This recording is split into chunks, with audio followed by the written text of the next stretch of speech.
Hello, friends. It's Chapo. You know who I blame for all of this? Christopher Nolan for creating the modern superhero film and getting people inured to the idea that there are literal Joker-style criminals running around who are not doing crime out of any sort of pecuniary interest, but rather just to fuck with people. Yeah. Do you think this guy? So this guy who we're gonna take him at face value again. Destination Halloween. He was going to, let's say, Kokomo, Indiana, to rent a house on Airbnb and give out these fentanyl pills to sweet little kids. Do you think he got like that? Do you think he got that shipment of pills on consignment?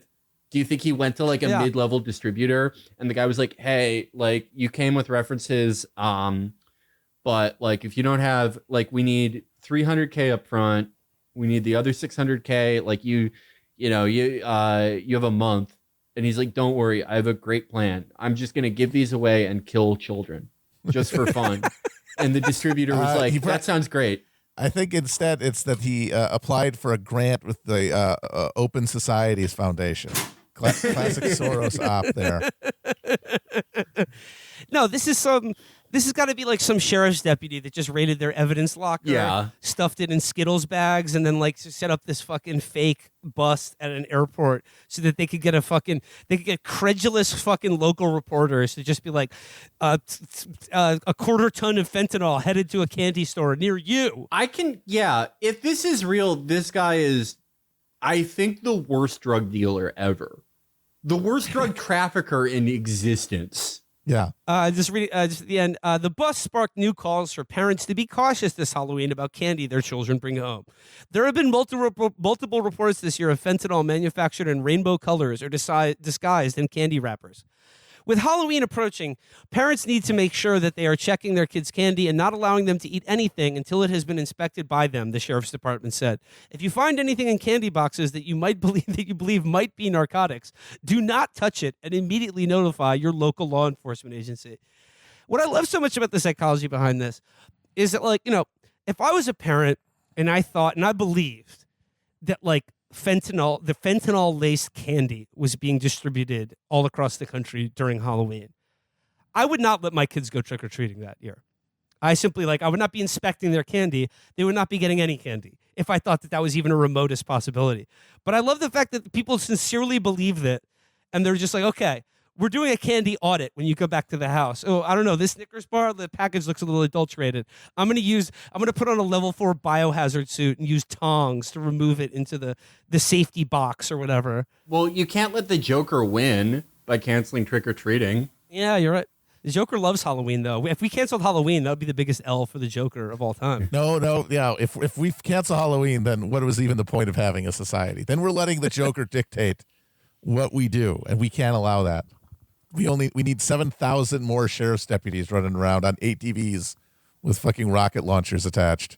These goddamn sheriffs. We said it before our LA show, but can we please, the police, who knows? Do we need them? Do we not need them? Should we fund them? Should we not fund them? I don't know, but we should absolutely get rid of sheriff's departments. Come on. Have you seen what these guys look like? They're fatter than even regular cops. I always hated that when it's like, Chicago's the same way. We have like Cook County Sheriff's Department and Chicago PD. Like, what do you need both for? No one ever explained that to me. It's ridiculous. There's no legal explanation for that. It's like, I guess, okay, sheriffs serve eviction notices. Wow, they sound great. And unlike the police department, where at least you have to like go to the academy and pass a fucking test to get the job, the sheriff's department are all just like the worst cousins and nephews in a given location. It's all just grift and patronage for one fat asshole's extended family. They have a boxier shirt. That's like their biggest difference. And they also have even less oversight than police departments. Yeah. They really can run. They're just like these little medieval fiefdoms. Yes, but it is thanks to the sheriff's department that they created an XXXXL Kevlar vest, which before they didn't offer. They were like, it was sheriff's departments collectively who said, "Look, guys, we can't fit our dudes into these things." I do like the sheriffs are elected. Yeah, what the fuck? Well, elect the sheriff to what? I don't know. Well, to ride around at the fucking county fair with a little hat on. Well, what are you voting on here? What's the platform that these guys are running on? is there ever like, hey, my candidate wants to prosecute crimes, but me, I'm going to let him happen. But like, I'm it's gonna not your do job 'em. either way. You don't have any discretion. What? How are you? What is this job? This is an administrative post at most. Why the hell are we voting for it? It is very Tammany Hall to like elect. Yeah, It is. Yeah. that's true. Yeah, Al Smith was the sheriff of New York City before he was governor of New York. That's classic Tammany shit. It's how Nucky Thompson got Yeah. started. His first Yes. elected position. Grover Cleveland was a sheriff too. Called him the hangman of Buffalo for doing executions. Holy shit, there we go. Well, it's if you're looking for a political career, don't join fucking McKinsey or join the military. Become a fucking local sheriffs, dude. Actually, think about all these fucking Democrats who were like troops in Afghanistan and shit. They should have been recruiting from sheriff's departments. Well, I mean, they're probably none of them are Democrats, but like No, they're all better than being psychos. I mean, CIA agents. That's Yeah. another. I mean, you have they like the degree to which they are a political force. They are the number one people who are ready to just get rid of elections completely and just do full martial law 24/7.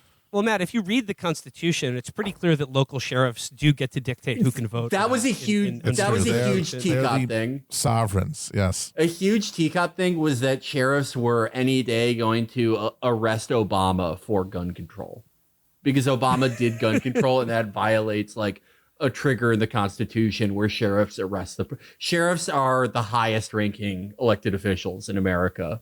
That was like sort of proto QAnon. Yeah. Oh, yeah. It's still Oh, yeah. around. And those guys are still out there. Like the sheriffs have only gotten crazier as time has gone on.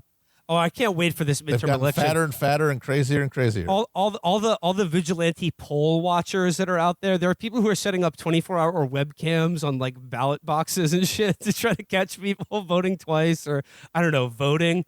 I think that's really what's going on here. Well, the future is sort of. Did you see? So like the American Army is like taking a page out of the IDF's book, and there's like an army influencer who looks like a sort of like artsy 22-year-old TikTok girl. She's like an enlisted member of the army. People were calling it a psyop, which I mean, I guess in a literal sense it is because it's marketing. Yeah, it's just advertising that hi, this is a psyop. Yeah, I mean, yeah, in that sense, sure. I do wonder if that's successful, then that opens up a new front in the American Civil War. A bunch of like Michaelas versus the sheriffs. If the army is run by Michaelas in like 20 years. The woke military versus the based sheriff's department. Yeah. Hey, and thanks to the war on terror, most of those sheriff's departments have all the same hardware the military does. So this will be a fair fight. I don't know. Okay, we always talked about how we need a Gaddafi or a Napoleon. I mean, for America, it would be a Michaela or a McKenna or a whatever, a Mick whatever. Dress it up. Yeah, and she might come in that. It might come in that form. Going to war with the sheriffs. Yeah, The sheriff. Well, the sheriff. well, somebody should. Yeah, the sheriffs will be like the ISIS basically, and then we need a Michaela style Assad yeah. to drop barrel bombs on them. I do think those are the most. I mean, they're the most qualified people to be a sort of Bonapartist figure. They're familiar with like Byzantine social structures. They've already gone to war because the natural enemy of those girls is their mom. I think that's the next Gaddafi or Chavez. It may be the only savior for America. Well, just to close things out for today, people have been asking, a lot of people have been in my mentions going, Will, when are you going to talk Rod on the show? Rod has been spiraling out like never before. When are you going to address Rod? To those people,